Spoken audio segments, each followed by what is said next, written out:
For centuries, when many of us thought about philosophy, our minds often went straight to ancient Greece. We pictured Socrates, Plato, Aristotle, you know the names. But what if I told you that to found philosophical thought, deep reflection on existence, ethics, knowledge, was flourishing across the world, long before or alongside the likes of Socrates? Today, our mission is to journey beyond that familiar landscape. We're diving into a rich, diverse tapestry of early global philosophy, specifically indigenous Indian and Chinese traditions, drawing from our curated sources. It's kind of a shortcut, really, to understanding not just what these foundational ideas were, but how different civilizations across the globe grappled with universal human questions. What is reality? How do we find truth? And what does it truly mean to live well? You'll be amazed, I think, at the diverse, yet often surprisingly resonant answers they found. Yeah, broadening our view like this, it's truly fascinating. If you look at a period Carl Jaspers called the Axial Age, that's roughly 800 to 200 BCE. Remarkably, during this time, you see disparate cultures around the world starting to make similar kinds of intellectual leaps. Now, this wasn't some sudden clean switch, but more of a gradual, uneven, and zigzagging progression. A move from, let's say, supernatural stories, the mythos, towards more rational explanations or logos. It's important to remember, though, that accessing some of these philosophies presents unique challenges. Many relied heavily on oral traditions, not written texts, and historical erasure through colonialism, forced education, even deliberate destruction like, the burning of ancient libraries, have unfortunately led to the loss of so much invaluable knowledge. So we often rely on different methods than typical academic philosophy to sort of unearth and understand these foundational ideas today. So diving into this then, one of the first things that really stands out is just how much incredible thought has been, well, overlooked. You might wonder, why isn't indigenous philosophy a household term like Greek philosophy is? That's a crucial question, really. A major challenge in researching indigenous philosophy stems from its very nature.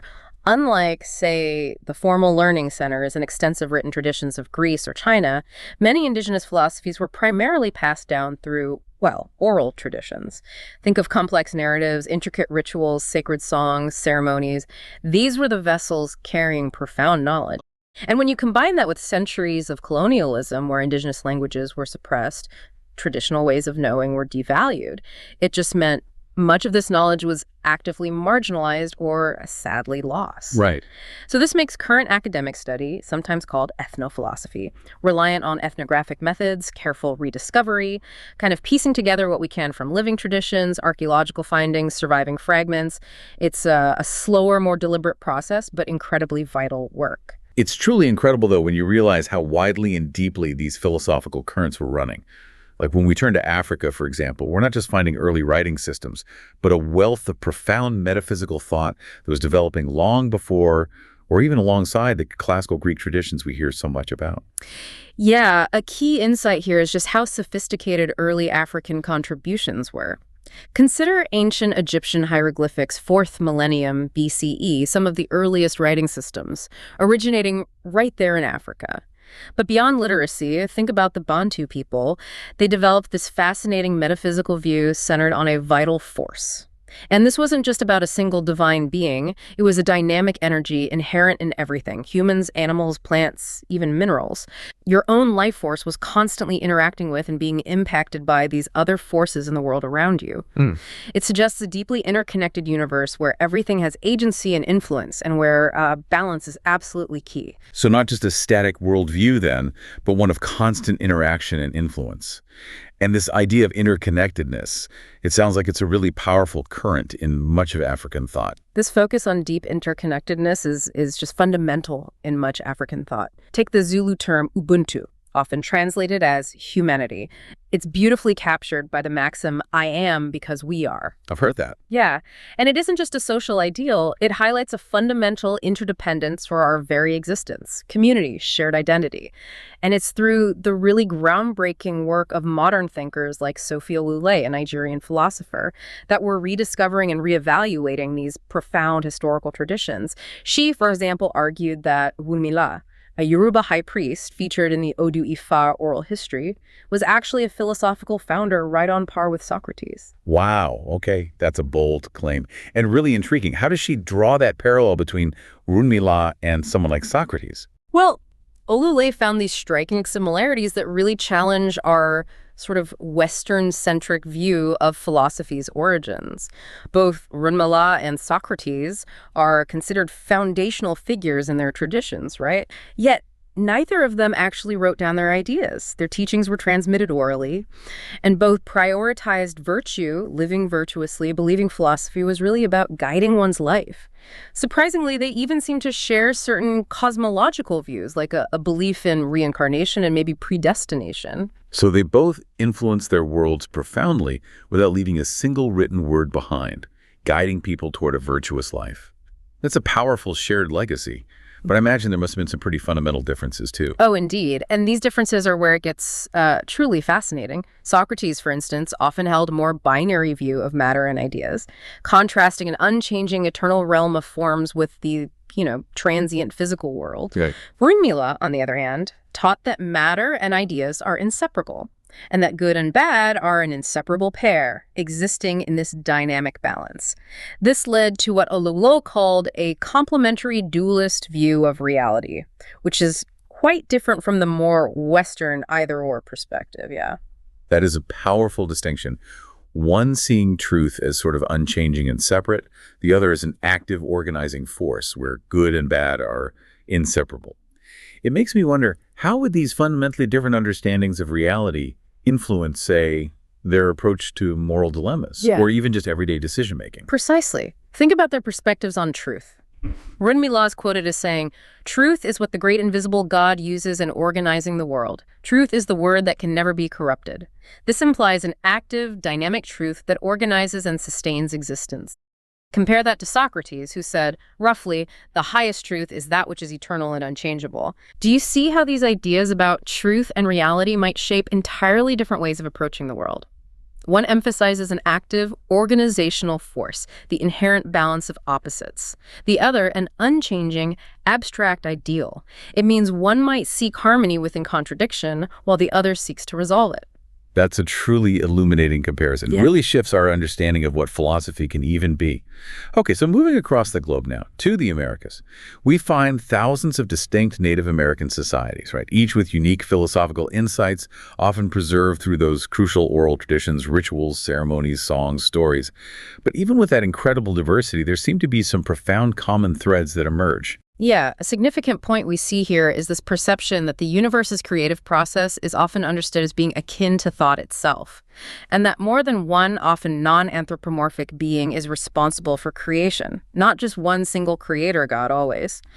Many traditions emphasize balance, complementarity, and exchange between entities as absolutely fundamental to existence.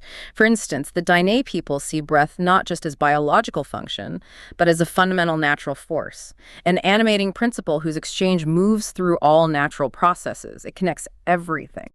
Similarly, the Zuni might see twins, like the evening and morning stars, not as identical, but as complementary manifestations of the same essential thing, embodying duality and balance. And this idea of complementarity and dynamic processes, it extends even to identity itself, right? Not just fixed categories. Absolutely. And this is a really profound concept. For example, in some Indigenous perspectives, gender isn't necessarily seen as a fixed binary state, but rather as something animated, non-binary, and non-discrete.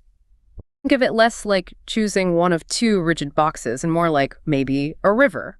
It's fluid, constantly evolving, taking many forms over time, not confined to static categories, or a process of becoming rather than a static label. And you see this in the Pueblo's transformative model of identity too, where personal and community identity are seen as spiraling outward and inward through land and time.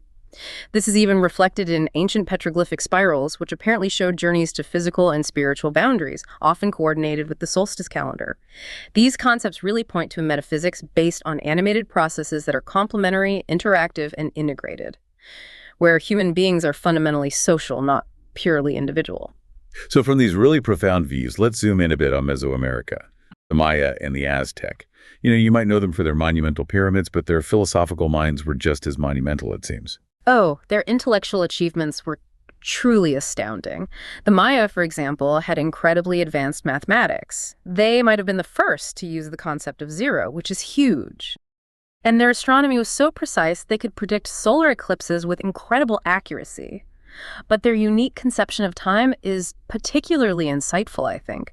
It wasn't just about counting days on a calendar. They recognized an experiential or existential aspect of time. Think about how a moment of profound awe, maybe standing before a natural wonder or experiencing deep connection, can make you entirely present, dissolving your sense of past or future. The Maya understood this. They wove it into their very calendar and rituals.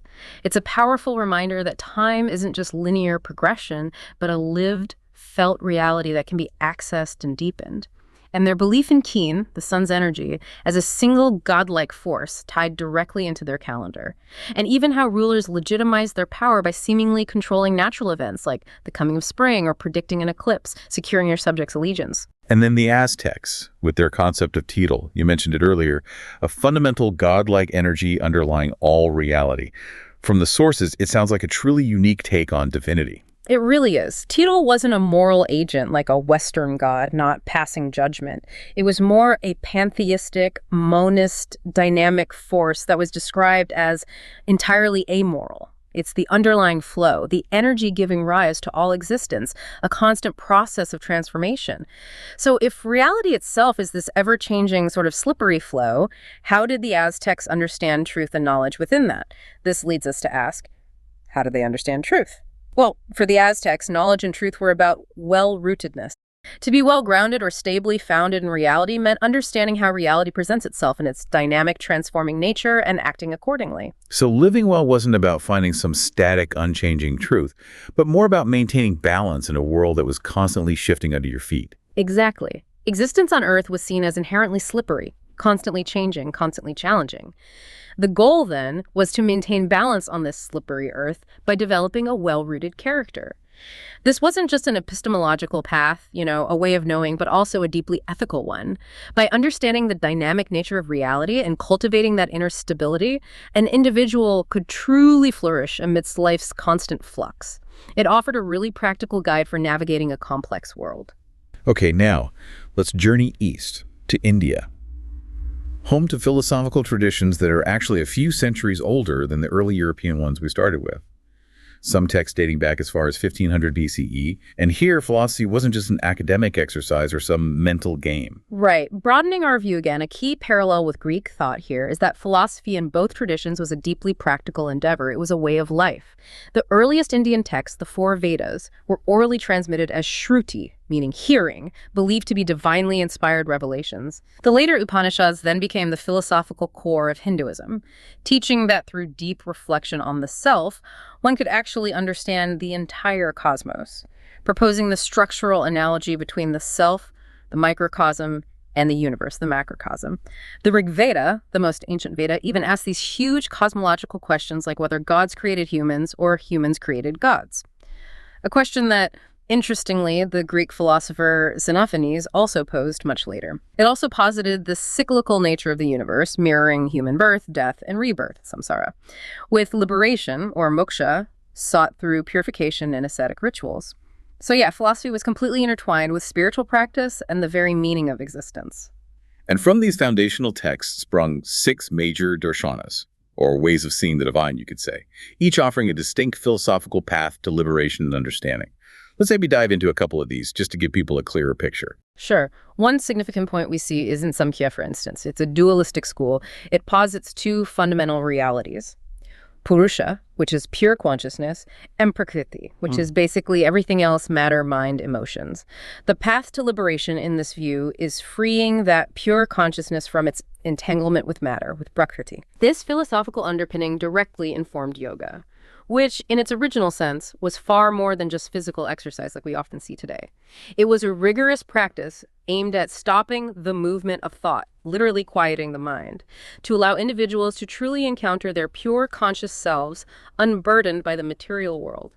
It laid out an 8-limbed path guiding practitioners from ethical conduct, yamas and yamas, all the way to deep meditation, jhana and samadhi, offering a comprehensive way to achieve inner stillness and self-realization. These weren't just theories, they were blueprints for transformation.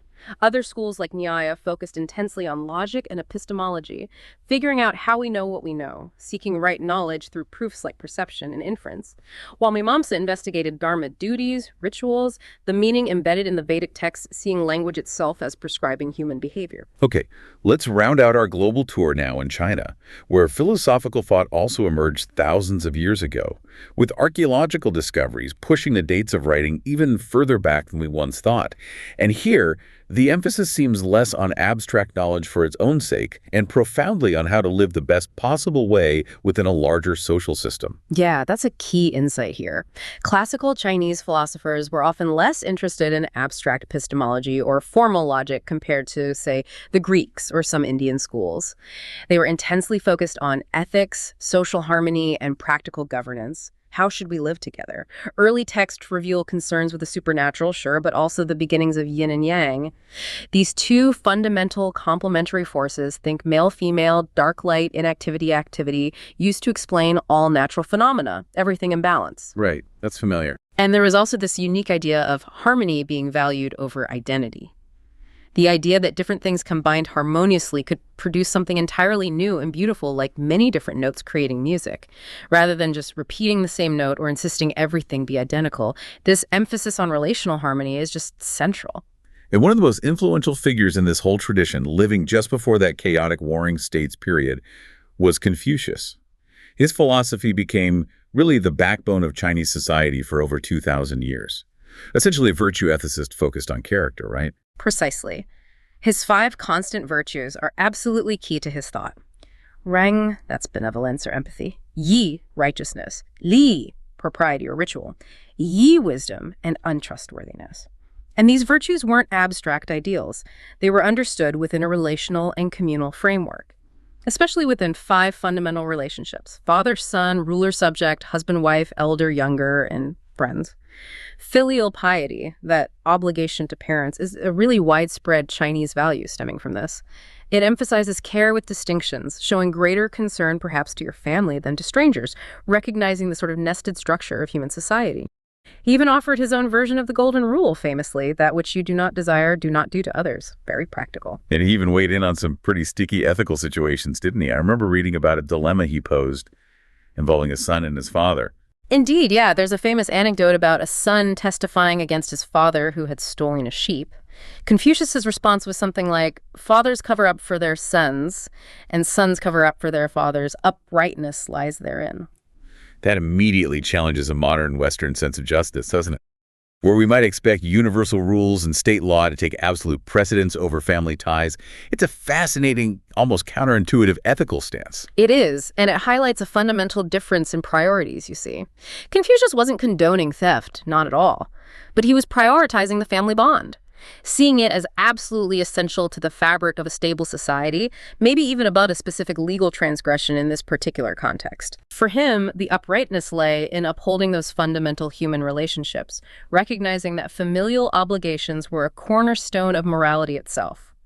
His legacy, of course, spawned hugely influential thinkers like Mencius, who believed in innate human benevolence, and Zunzi, who argued for artifice becoming good through deliberate action, education, and ritual.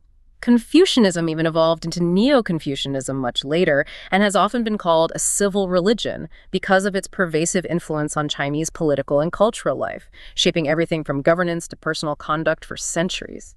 Okay, so if Confucianism was all about order, ritual, and societal roles, then Daoism offered a really fascinating counter-narrative, often critical of those very Confucian virtues, suggesting a completely different way to live well. Yeah, another striking aspect is the Tao in Taoism. It's the natural way of the universe, the underlying principle, but it's often understood as being empty of content or even paradoxical, sort of defying easy description or definition. The ancient text, the Tao Te Ching, critically suggests that those Confucian virtues like benevolence and righteousness only really emerged when humanity had lost its connection to the Tao. When society became artificial and sort of out of balance with nature, it advises us that the Tao is spoken as words, how thin it is without taste, and famously, those who know do not speak, those who speak do not know. This idea of embracing contradiction and the limits of language itself is a really powerful one, don't you think? How often do you find yourself trying to categorize something that just defies easy definition, and perhaps in doing so, you lose some of its actual essence? That's a great point. So if you can't easily categorize it, if it defies words, how do you live according to the Tao? What's the practical application there? Well, the central concept is wu wei. It's often translated as non-action, but that's a bit misleading. It's more accurately understood as effortless action or action without striving, spontaneity, adaptiveness, like finding a flow state rather than imposing rigid control. Okay, effortless action. It's about acting in harmony with the natural rhythms of the universe rather than trying to force your will upon it. Think of the famous story of Kukding, the butcher from the Zhuangzi, another foundational Daoist text. He used the same knife for 19 years without ever needing to sharpen it. Because he didn't force his blade through bone and gristle, he found the gaps in the joints, as the text says, and let his knife glide through effortlessly. He explained, "Now I meet it with my spirit and don't look with my eyes. When I come to a difficult place, I size up the difficulties, then I use extra caution." This is the essence of wu-wei, surrendering those attempts to control everything, becoming like water soft, yet conquering the hard and strong, flowing with the natural way of things to achieve a kind of mastery without forceful effort. That's such a powerful image of intuitive wisdom and skill. Okay, finally, let's touch on another contemporary of Confucius, Mozi, who founded Mohism. He was also critical of Confucianism, wasn't he? Particularly its emphasis on tradition and hierarchy, and he proposed a radically different ethical system. Indeed, Mozi was a universalist. He insisted on the equal value of all people in the eyes of heaven, which was quite radical. This led directly to his doctrine of Jin-ai, often translated as inclusive care or universal love. This directly contrasted Confucius's care with distinctions, where you naturally owe more care to your family than to strangers. Mozi rejected that. Right. From this core principle of universal love, he derived anti-aggression, arguing that wars, conflicts, and calamities all stem from partiality in care, from valuing one group, one state, one family over another, rather than embracing universal concern for everyone equally. That's a stark philosophical divergence from Confucius. Wow. It sounds like a truly radical proposition for its time, and maybe even for ours. Oh, it absolutely was. Mozi offered this really compelling thought experiment to illustrate his point. He said, imagine two identical, equally sincere people. One believes in inclusive care, the other believes in partial care. Who would you trust to protect your family if you were away? You'd choose the one who believes in inclusive care, Mozi argued, because that person's universal benevolence would ensure your family's safety without bias, whereas the partial caregiver might logically prioritize their own family above yours if push came to shove. I see the logic. Yeah, it's this very rational, almost consequentialist approach. Using heaven as an objective model for impartial judgment, it stands in such sharp contrast to the tradition-heavy, relationship-focused Confucianism, and it prompts us, even today, to ask, what would a world built purely on inclusive care truly look like? Would it be more just? Or would it somehow erase vital human bonds that Confucius valued so highly? It's a tough question. Wow. Okay, what a journey we've been on, across continents and millennia. From the vital force of Africa to the well-rootedness of the Aztecs, the cyclical cosmos of India, and the ethical Tao versus inclusive care debates in China. These deep dives really show us that the human quest for meaning, morality, and understanding is truly universal. Even if the paths taken are wonderfully diverse, and their answers often challenge our familiar assumptions. It's been an incredible shortcut, I think, to understanding the intellectual foundations of these vastly different civilizations. And placing all this in a larger context, it just becomes so clear that philosophy isn't only about what's written down in dense academic texts. It's woven into oral traditions, it's expressed through communal concepts like ubuntu, it's debated in the very structure of society, and it's embodied in the way people actually live their lives. Which raises, I think, an important question for you, our listener, to ponder. When you consider the practical, lived wisdom of these traditions, this dynamic blend of stories and reason, mythos and logos, do you think we in the modern world have truly moved entirely beyond the mythos in our own pursuit of logos? Or do we still blend the two in surprising ways, perhaps without even fully realizing it? Something to think about. Thank you for joining us on this deep dive into the early history of philosophy around the world. Keep exploring, keep questioning.